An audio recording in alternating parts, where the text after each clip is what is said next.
He thought it was all his. When the lawyer opened my will, my son actually laughed right there in front of everyone.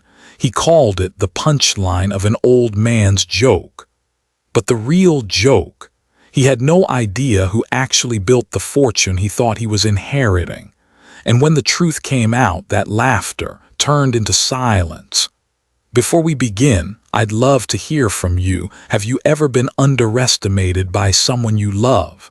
Tell me in the comments below. And if you believe respect should be earned, not demanded, make sure to like, subscribe, and share this story so more people can hear it.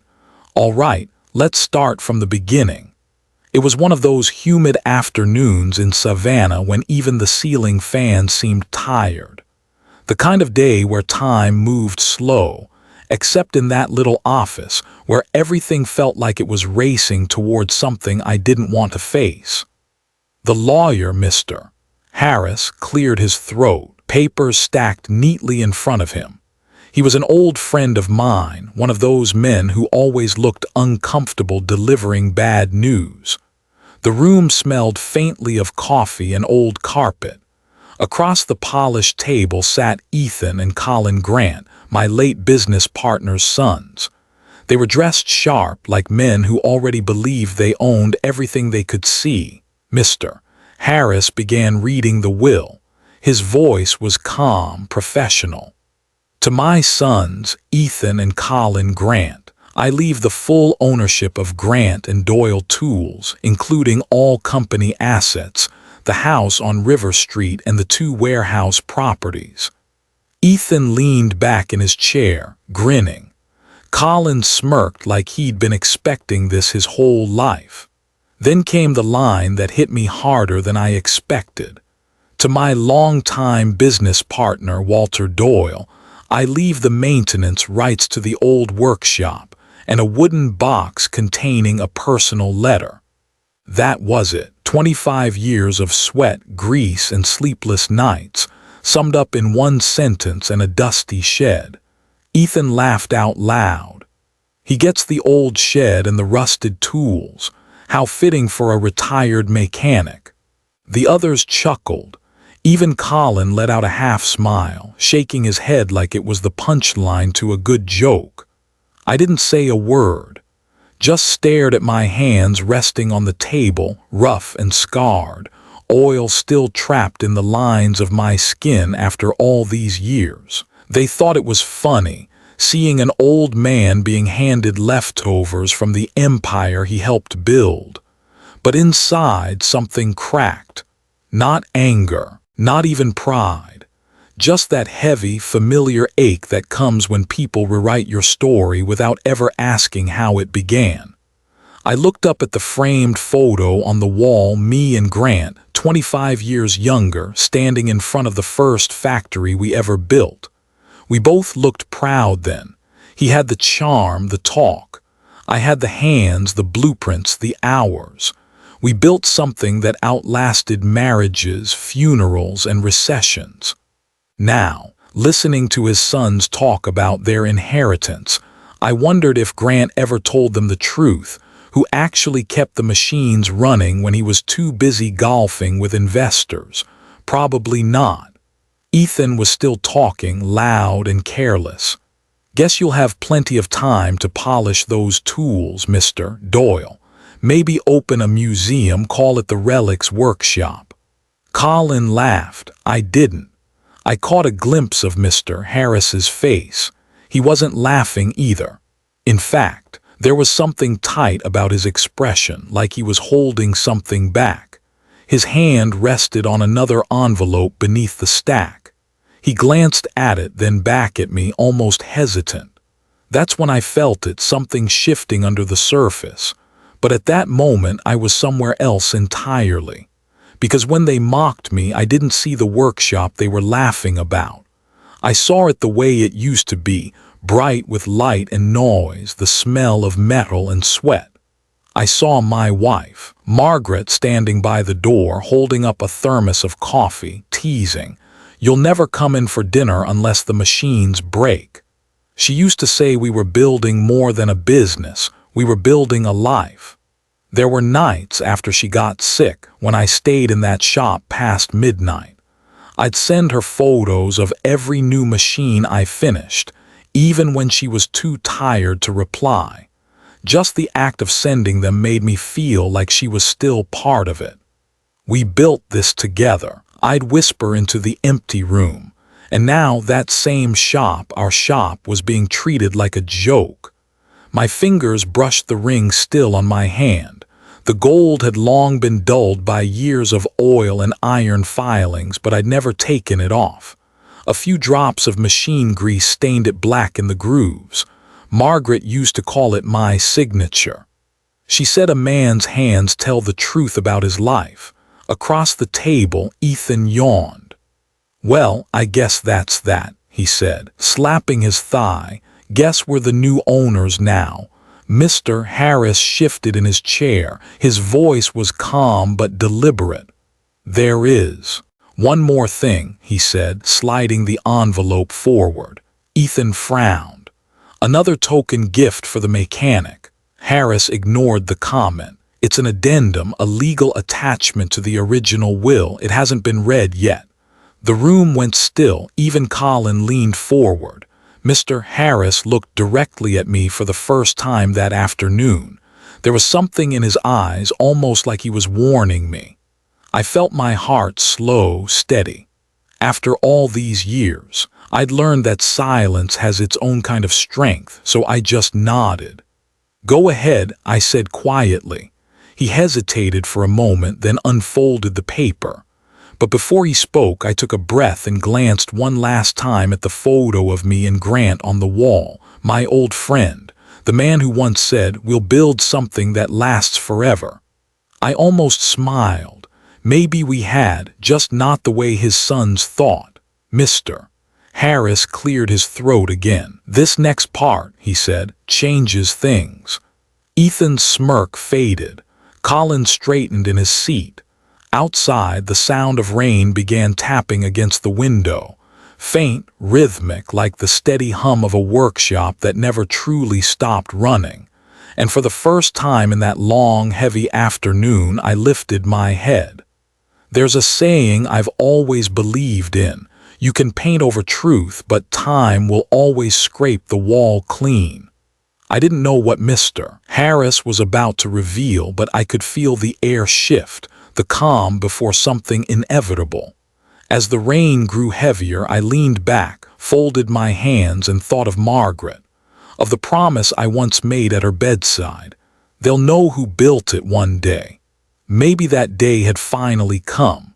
If you've ever built something with your bare hands and watched others take the credit, you'll understand what I felt in that room. Sometimes the best revenge isn't loud.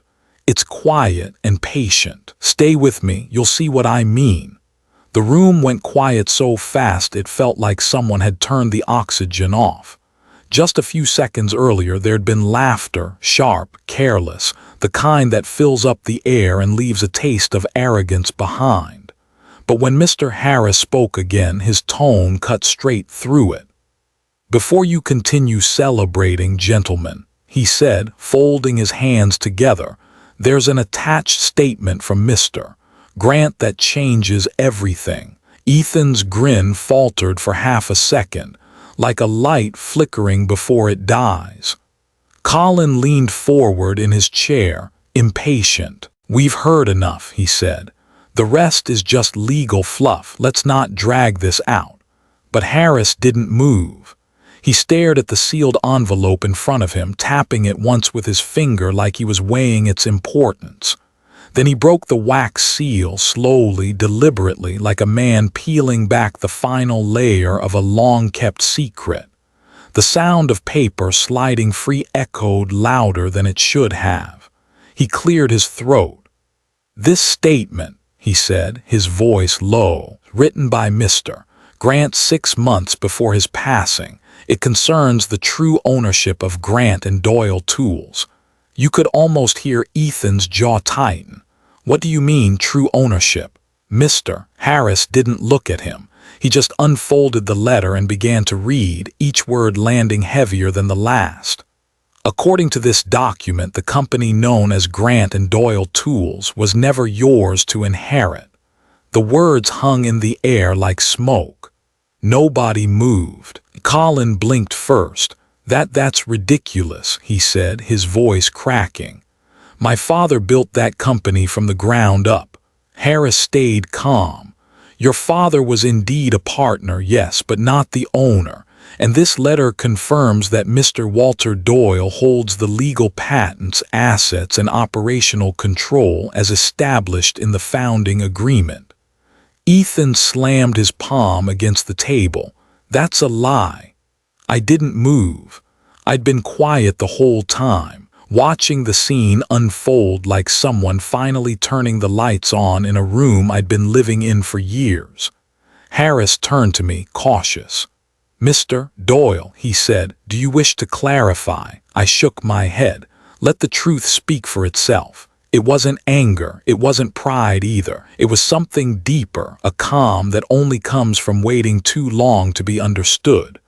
Colin leaned forward, his voice rising. "You're saying this old man owns our company? That's impossible. My father was a good talker," I interrupted quietly, "and a better friend, but paperwork doesn't care about friendship." That shut him up. For the first time since I'd walked into that office, nobody had anything clever left to say.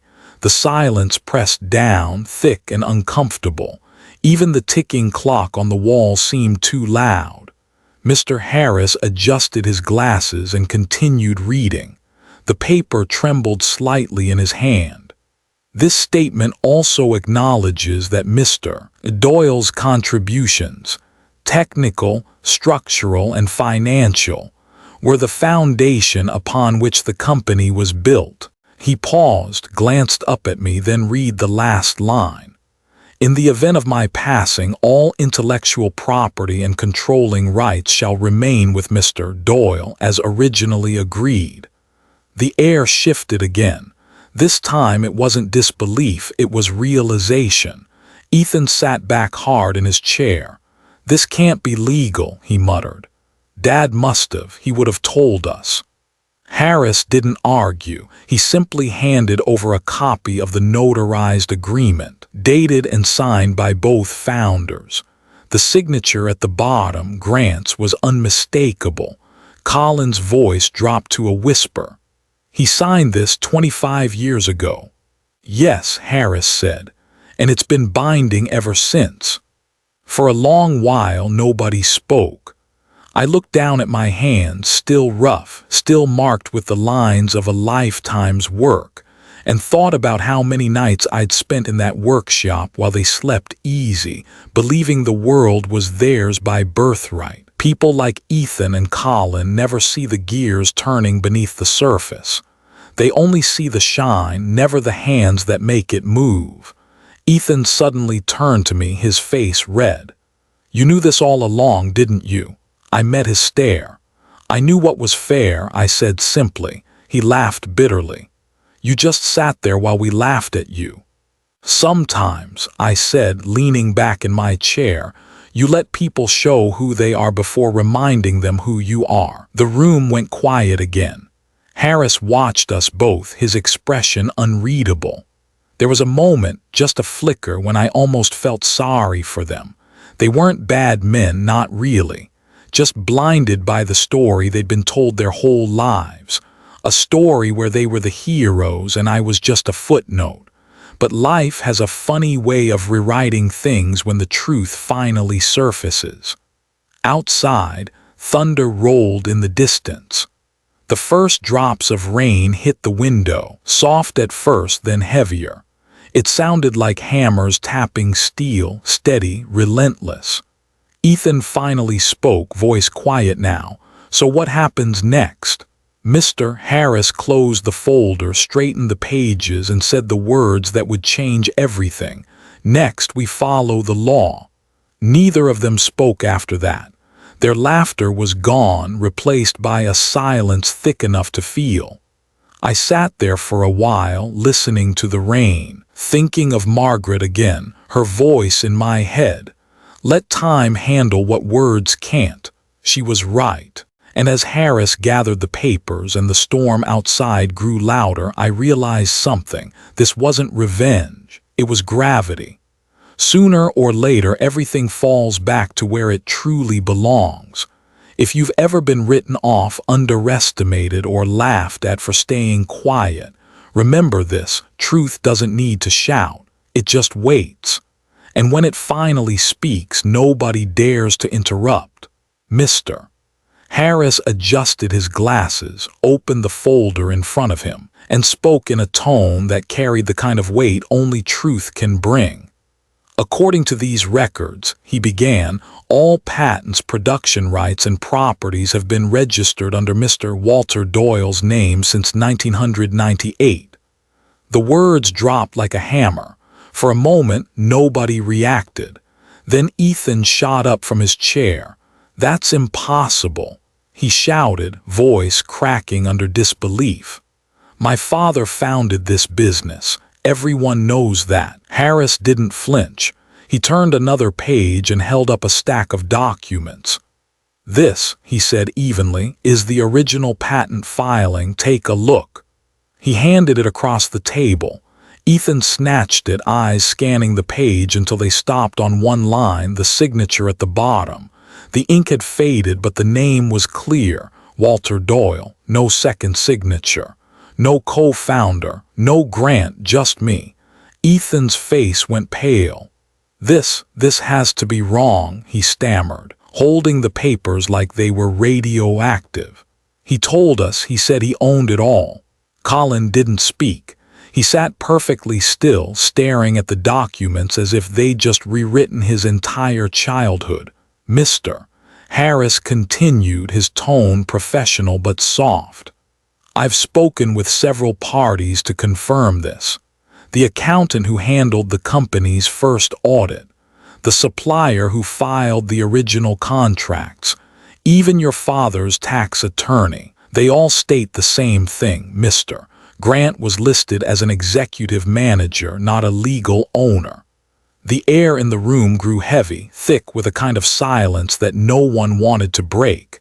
Ethan finally threw the papers down on the table. "You think we're going to believe some paperwork from 30 years ago?" he spat. "My father ran that company." I looked at him then, really looked. The same fire his father once had burned behind his eyes, but without the patience, without the understanding of what it takes to build something from nothing. I leaned forward, resting my rough hands on the table. "He ran the office," I said quietly. "I ran the machines. He gave speeches, I gave blueprints. He built a name, I built the company." Ethan clenched his jaw, but I didn't give him time to speak. "I built with hands," I said. "Your father built with my plans. It wasn't meant to hurt, it was just the truth." Colin's voice came out small, almost a whisper. "So all those stories, everything he told us, weren't lies," I interrupted softly. "Just half the truth, and half the truth can sound pretty convincing when you never hear the other half." No one spoke after that. The ticking clock on the wall suddenly felt louder than before. I could feel every second stretching longer, like time itself wanted them to sit in it, to feel what I'd felt for years. Harris cleared his throat gently, breaking the quiet. "The paperwork also includes annual transfers, invoices, and intellectual property renewals, all signed by Mr. Doyle alone. It's not a matter of debate, gentlemen, it's a matter of record." Ethan turned away, muttering curses under his breath.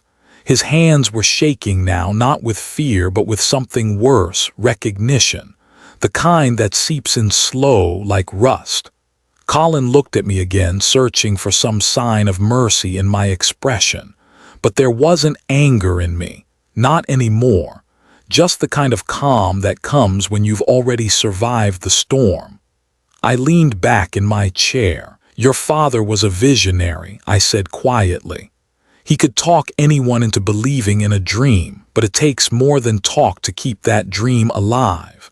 Someone had to do the work when the applause stopped." Harris closed the folder, his tone final. "Gentlemen, the ownership is clear." The brothers didn't move. They sat there, caught between denial and dawning comprehension, the reality of it all pressing down like gravity.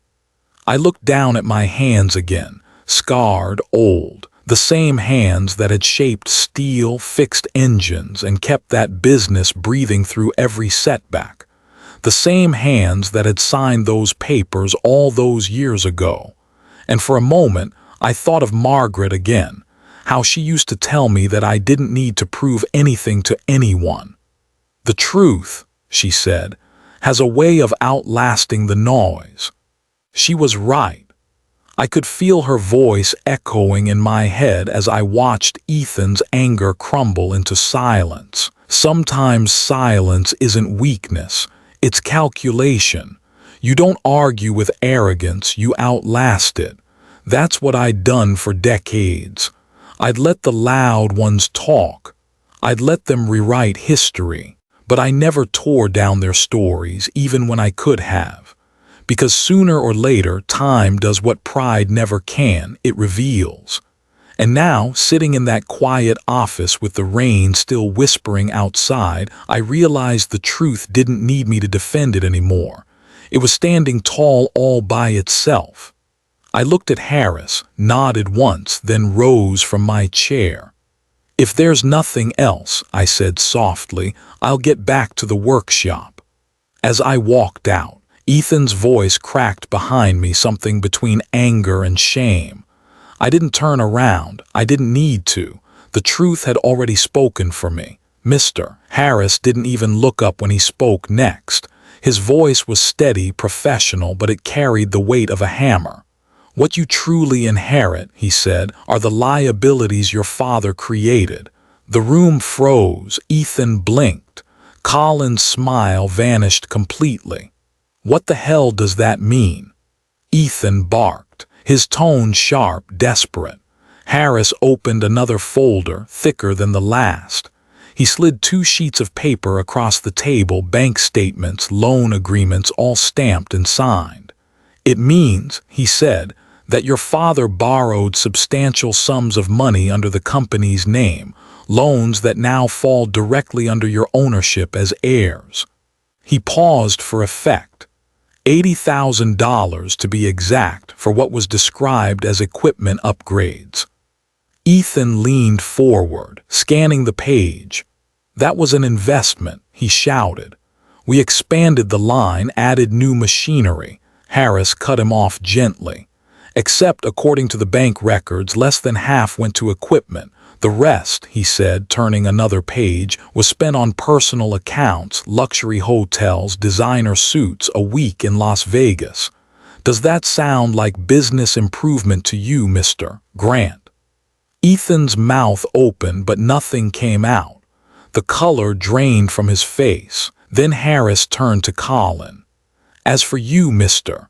Colin Grant, the records show multiple withdrawals from the company's reserve fund, payments for a European trip, a new BMW, and something labeled as consulting expenses, totaling $130,000.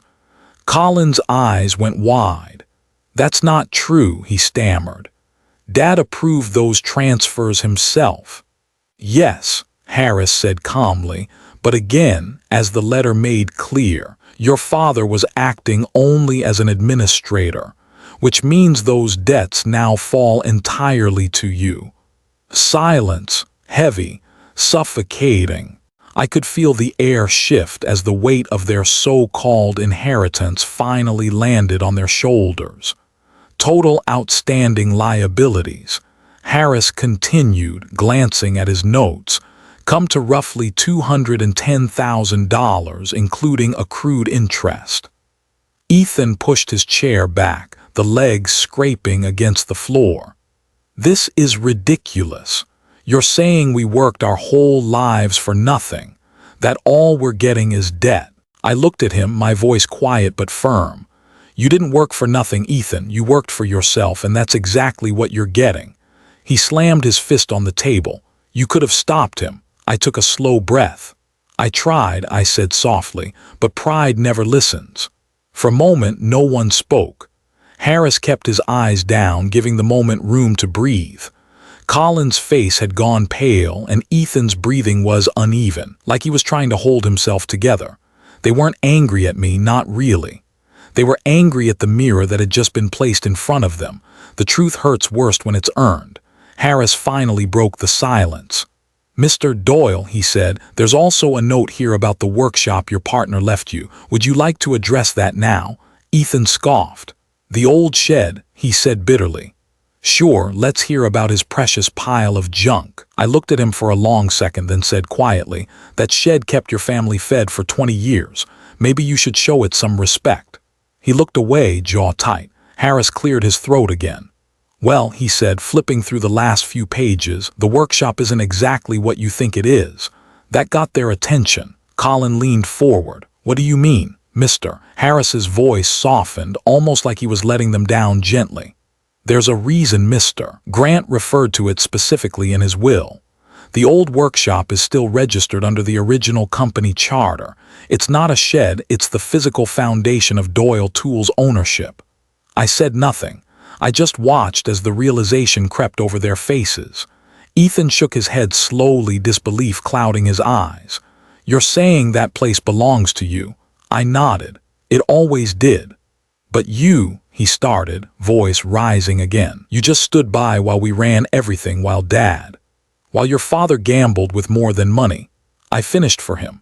"Yes, I stood by, because sometimes you have to let people learn what happens when they think legacy means entitlement." Harris shut the folder, signaling that the reading was officially over, but the silence that followed was far from done. Ethan sank into his chair, his face a mix of rage and humiliation. Colin looked lost, like a man realizing the ground beneath him wasn't solid after all. I looked between them, two grown men who had inherited not just debt, but their father's arrogance. "You treated the company like a casino," I said quietly, "not a legacy." No one answered. There was nothing left to say. Outside, thunder rumbled somewhere far away. The kind of slow, distant sound that always comes before a heavy storm. I picked up my coat, stood, and walked to the door. Before leaving, I looked back once more.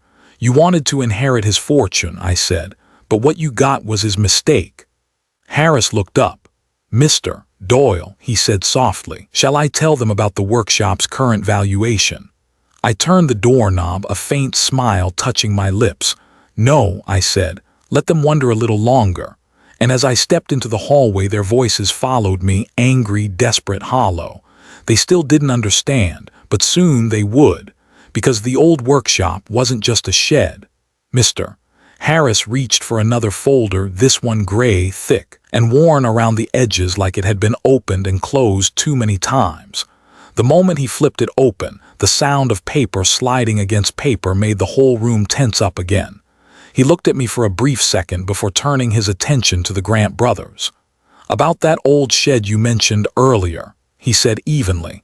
"It's been re-registered for the past 15 years under the name Doyle Precision Manufacturing." Ethan frowned. "Re-registered? What are you talking about?" Harris tapped the document in front of him. "It's not just a shed. It's a fully operational precision engineering company valued as of last year at roughly $2.8 million. The room fell dead silent. Colin leaned forward, his voice small. $2.8 million. "Yes," Harris said. "And it's been the primary supplier for Grant Industrial Group, the very company you believed your father controlled. Every bolt, every tool, every machine part that kept your family business alive was forged there." Ethan slumped back in his chair. "That's impossible," he muttered. "That can't be right." I didn't say anything at first, just let the weight of it all settle in. Harris continued, matter of fact as ever. "The ownership records show two names, Mr. Walter Doyle and his late daughter, Lydia Doyle." The sound of her name hit me harder than I expected. Even after all these years, it still felt like someone had knocked the air out of me. Harris glanced at me gently. "I believe, Mr. Doyle, that your daughter handled the company's logistics and contracts until," he trailed off. I nodded once. Until she passed, I said quietly. Ethan swallowed hard. So all this time, the parts, the contracts, everything was coming from you. From my hands, I said, finally meeting his eyes, and from hers. He shook his head, eyes glassy. We mocked the wrong man.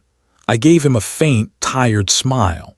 Every tool I forged, I said slowly, carried your father's initials, not because I had to, but because I wanted his pride, not his greed.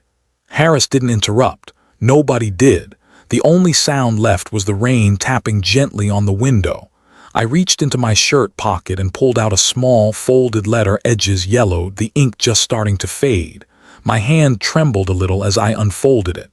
She wrote this, I said softly, the year before she died. Lydia found it among her mother's things. The room blurred for a second as I tried to focus on the words. My late wife's handwriting was careful, elegant, every loop of the pen filled with the kind of patience only she had. I read aloud, voice barely steady. If they ever forget who built their world, don't remind them. Let life remind them. For a long time, no one spoke. Ethan looked down at his hands. Colin was staring at the floor, his lips pressed tight like he was holding back something. Regret, maybe, or shame. I folded the letter carefully like it was the last fragile thing in the world and slipped it back into my pocket. Your father was a good man once, I said, but somewhere along the way he started confusing legacy with ownership, and you two grew up thinking those words meant the same thing. Harris cleared his throat gently. Mr. Doyle, he said, would you like me to continue with the financial summary? I shook my head. They've heard enough numbers for one day. Ethan's voice cracked when he finally spoke again. Why didn't you tell us? All these years you just let us believe. I looked at him, steady and calm. Because some lessons can't be taught, I said. They have to be lived. Your father's pride needed to run its course, and I wasn't about to waste mine trying to outshout it. Colin's eyes glistened as he whispered, you built everything we have. I nodded, with steel, sweat, and a promise. What promise? He asked. I paused, remembering the long nights in the workshop, the hum of machinery, the faint scent of oil and iron, Lydia's laughter echoing through the walls. That I'd leave something behind that couldn't be taken by arrogance, I said. For a moment, no one moved. Ethan's shoulders slumped as if he'd aged 10 years in a single breath. Harris quietly gathered the papers, closing the gray folder like a curtain falling after the last act of a play no one was proud of. Outside, the storm had eased and a single beam of sunlight slipped through the clouds, cutting across the old wooden table between us. I looked at that light and said quietly, almost to myself, real strength doesn't come from what you inherit, it comes from what your hands create. No one argued, no one dared, because for the first time they finally saw the truth, not in the papers, not in the numbers, but in the silence that followed. Ethan was the first to break the silence. His voice was rough, desperate, like someone hanging off the edge of a cliff. You can help us, he said. You can clear the debts, you have the money, the means, you could fix this in a day. I looked at him for a long moment before answering. You're right, I said quietly. I could. Then I leaned forward, eyes steady. But I won't, not for free. Ethan blinked. What the hell does that mean? It means you'll earn your way out, I said, the same way I earned every brick and every bolt you took for granted. Colin swallowed hard, his voice trembling. Earn how? I stood, resting both hands on the table. There are 5 terms, I said, each word deliberate like hammer strikes on steel. Ethan frowned. Terms? You're turning this into a contract. No, I said, I'm turning it into a lesson. Harris quietly slid a notepad across the table. I wrote as I spoke. First, I said, I'll reduce your debt from $210,000 to $60,000, but only if you agree to work it off. Ethan's eyes widened. $60,000, that's still better than bankruptcy, I cut in. Consider it mercy, not math. Colin looked at me cautiously. And the second term, you'll work in the workshop, Doyle Precision, for 10 years. 10 years of real labor, not paperwork and handshakes. You'll earn minimum wage until every cent is repaid. Ethan slammed his fist on the table. You can't do that, that's slavery. I didn't flinch. No, I said calmly, that's employment, the kind your father used to brag about giving others. His face flushed red, but he said nothing. Third, I continued, you'll sell your homes, your luxury cars, all of it. You'll move back here into the house your father once called too small for success. You'll live under my roof until the debt is cleared. Colin's mouth fell open. You expect us to live here with you, after everything? Yes, I said, my voice low but sharp, because maybe if you live where the work was done, you'll remember what it takes to build something worth keeping. Ethan was shaking his head now, muttering curses under his breath. Fourth, I said, ignoring him, every morning before work you'll report to me. You'll hand me your daily progress and you'll say 3 simple words, I'm sorry, sir. Ethan's head snapped up. You want us to apologize every day. I met his glare without blinking. Yes, until you understand that an apology isn't humiliation, it's acknowledgement. The kind that comes from respect, not shame. Colin looked like he wanted to speak, but his voice wouldn't come. And the fifth, I said quietly, when the debt is gone, when the years are done, you'll teach. You'll spend the rest of your lives teaching kids who never had your privilege how to work with their hands. You'll pass on what you finally learned about humility and craft. That's how you'll earn your legacy back. The room went silent again. You could almost hear the rain outside, soft but relentless, like time itself refusing to stop. Ethan stood up, his chair screeching behind him. That's not justice, he hissed. That's revenge. I looked at him, not angry, just tired. No, I said. Revenge ends, responsibility lasts. His mouth opened, then closed. He had no comeback for that. Colin's eyes darted between us. You can't seriously expect us to agree to this. I don't expect anything, I said simply. I'm giving you a choice. Ethan laughed, hollow and bitter. Some choice. I nodded slowly. That's the thing about choices, son. They always look unfair when they are honest.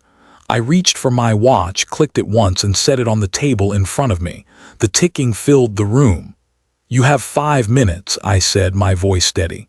After that, the offer expires and the law takes over. Ethan stared at me, his breathing uneven, eyes darting like a trapped animal's. Colin just sat there, frozen, a man watching the ground crumble beneath him. 5 minutes, that's all it would take. I turned away, letting them sit with the sound of the clock, because sometimes silence teaches louder than any words ever could. The sound of pens scratching against paper filled the room, sharp, uneasy, final. Ethan's hand trembled as he signed his name, pressing the pen too hard, like he could somehow make the ink change what it meant. Colin followed, slower, quieter, his signature smaller, as if he wished he could disappear behind it. When the last page was done, Mr. Harris gathered the stack of documents and slid them across to me. All signatures complete, he said softly, as though even his voice might shatter the fragile air. I looked down at the papers, 10 pages of rules, restrictions, and consequences, words that would rebuild them or break them depending on what kind of men they chose to be. Ethan finally spoke, his voice dry. 12 hours a day, you're serious? Yes, I said. 6 days a week, no exceptions. He scoffed. That's not work, that's punishment. Punishment is temporary, I said evenly. This is responsibility, the kind your father used to talk about before he forgot what it meant. Colin swallowed hard, his eyes darting toward the door like he wanted to run. What about time off, holidays, a weekend? No holidays, I said. No vacations, no alcohol. Every expense over $50 gets reported. Every paycheck gets reviewed. You'll live on what you earn and you'll learn to be proud of it. Ethan laughed bitterly. Proud?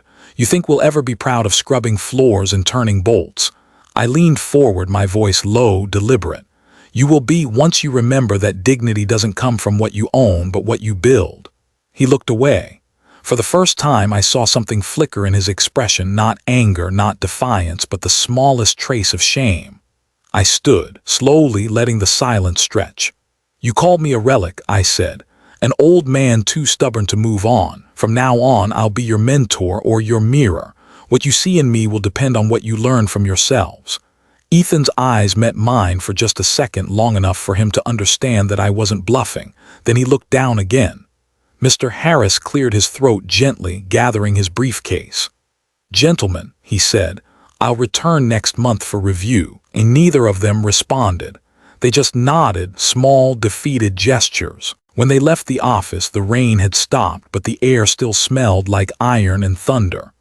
By morning, they showed up at the workshop, my workshop, in the same expensive clothes that used to announce their wealth. But under the harsh lights and the smell of oil and metal, the fabric meant nothing. The first thing I handed them wasn't a lecture or another form to sign. It was a pair of gloves. Ethan hesitated. "You expect us to?"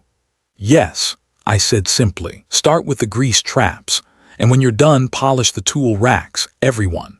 Colin nodded, unsure, and followed. From my office upstairs, I watched through the glass window as they began. The first few minutes were all frustration, Ethan slamming wrenches down, Colin wiping the same spot over and over just to look busy. But then the noise faded, replaced by something quieter, the sound of work, real work. There was a rhythm to it: scrape, wipe, breathe, repeat. Their hands, once soft, started to darken with oil. Their backs ached, their shirts clung to their skin, and slowly something shifted. I saw Ethan pause for a second, his reflection in the glass catching mine. Our eyes met through the window. He didn't say a word, he just nodded, small but real. For the first time, maybe he understood. That workshop had seen decades of sweat, failure, and persistence. Now it was seeing something else: redemption. As the day went on, I found myself remembering Lydia, how she used to laugh while sanding steel, how she'd say, "The metal never lies, Dad. It shows every mistake you make and every one you fix." That was what this was, not punishment, not cruelty, a mirror. By dusk, the floor gleamed again. The smell of solvent and oil filled the air, sharp and honest. The kind of smell that doesn't wash off easily, it stays with you like truth.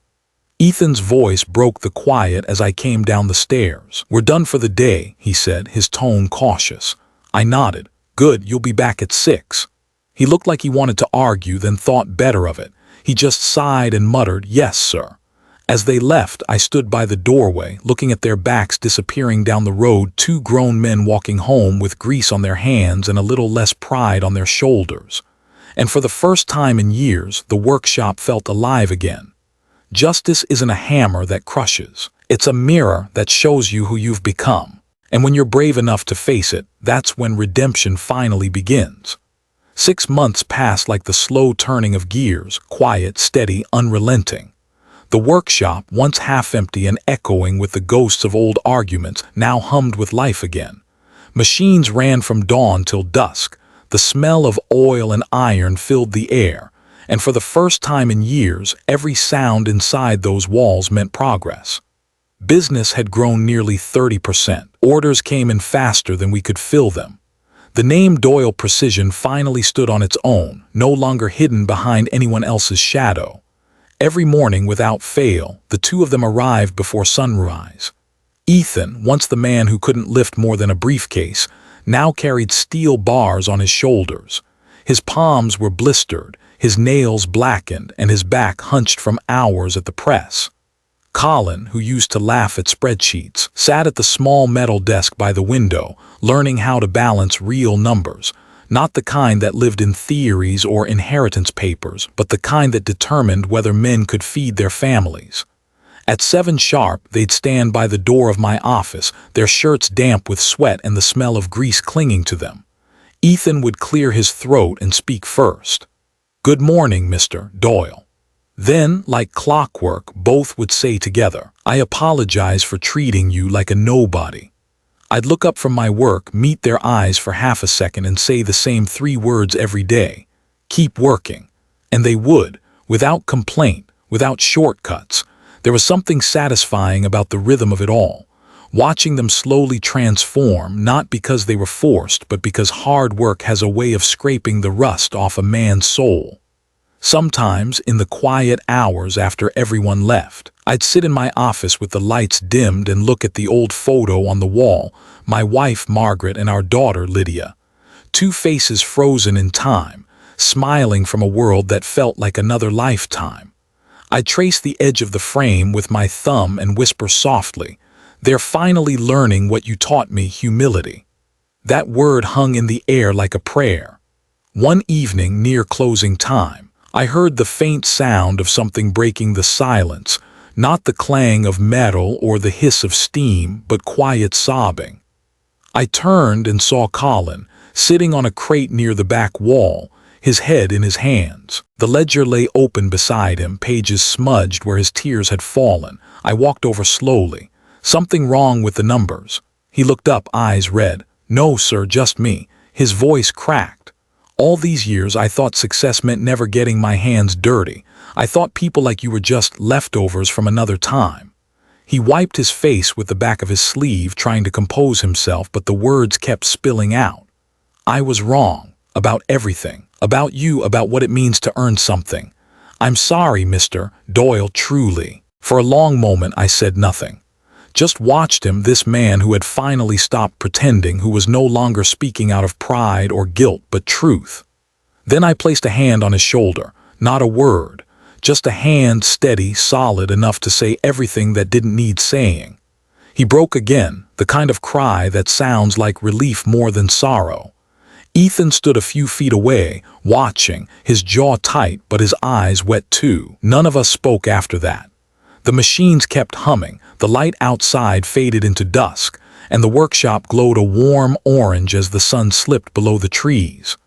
Later that night, after they'd gone, I stood by the door and looked across the floor, the benches cleaned, the tools lined up neatly, every trace of chaos replaced by order. In their place, two men were slowly rebuilding themselves, piece by piece. I turned off the last light and stepped outside, the cool air carrying the faint scent of metal and sawdust. For the first time in a long time, I didn't feel alone in that silence. Because maybe justice isn't about who wins or loses. Maybe it's just about people finally understanding the weight of what they broke and finding the courage to rebuild it with their own hands. It was a Tuesday morning, gray and quiet, the kind where the air feels heavy, like it's carrying something you can't quite name. The workshop was already alive with the sound of drills and the hum of machinery when Colin walked in, eyes tired, his hands fidgeting with his gloves. He didn't go to his station right away. Instead, he stood by my desk, waiting. That alone was unusual. "What is it?" I asked, not looking up from the order forms. He hesitated. "My son's sick," he said softly. "Fever since last night. My wife's been up all night with him. I was gonna come in anyway." But he trailed off like he was trying to convince himself he'd made the right call just by showing up. I put down my pen and met his eyes. "You're asking for time off?" "Yes, sir." "How long?" "Just the day," he said quickly. "Maybe tomorrow morning if it gets worse." I leaned back in my chair. "You know the terms, Colin. You miss a day, you lose a day's pay. And the quota." "I'll make it up," he said before I could finish. His voice cracked slightly, but there was determination in it. "I'll work double shifts if I have to. I need to be there for him this time." For a moment, I didn't say anything. I just looked at him, really looked. The grease under his nails, the dark circles under his eyes, the way his shoulders slumped not from laziness but from carrying too much.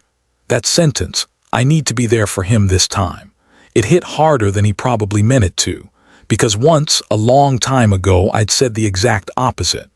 When Lydia was little, she had pneumonia. I remember the doctor calling me in the middle of a contract job. I was halfway across the state, chasing a deadline I thought couldn't wait. Margaret had begged me to come home. I told her I couldn't leave, that we needed the money. By the time I made it back, Lydia was out of the hospital. She smiled when she saw me like nothing had happened, but the guilt never left, and it still hadn't. I cleared my throat and looked back at Colin. "You said you'll make it up." "Yes, sir," he said. "I swear I will. I'll stay late all week if I have to." I nodded slowly, choosing my words carefully. "You've been learning faster these past months. Your numbers are up, your attitude's better. Don't ruin that now." "I won't," he said. "But right now, I want to be a better father than I've been." The words hung there, simple and honest. For a long moment, I didn't answer. Just stared at the ledger on my desk, the endless rows of numbers, deadlines, costs. The kind of things I used to think were the only things that mattered. Finally, I said quietly, "Go." Colin blinked. "Sir." "Go home," I repeated. "This time choose right." His mouth opened, then closed again. He nodded, eyes glistening, and murmured, "Thank you." As he walked out, wiping his hands on his rag, I noticed Ethan standing by the tool rack, pretending to organize wrenches. but I knew he'd heard every word. Our eyes met for just a second. He didn't say anything, didn't need to. The tears already rolling down his face said enough. After Colin left, the workshop felt different. The air was lighter somehow, like something had quietly shifted. The machines kept running, the metal kept clanging, but beneath the noise, there was something new, something human. That evening, I stayed late again, the office empty except for the hum of the fan and the ticking clock. I found myself staring at that old photo on my wall, Margaret holding Lydia as a baby, both of them laughing, her hand resting gently on our daughter's head. I whispered to the photo, "He's trying, Margaret. Maybe he'll get it right sooner than I did." And for the first time in a long while, I smiled. Not out of pride, not out of victory, but out of peace. Because somewhere between the sweat and the silence, the men who once mocked everything I stood for were finally learning what I almost lost everything to discover. Family isn't what you inherit. It's what you choose every single day.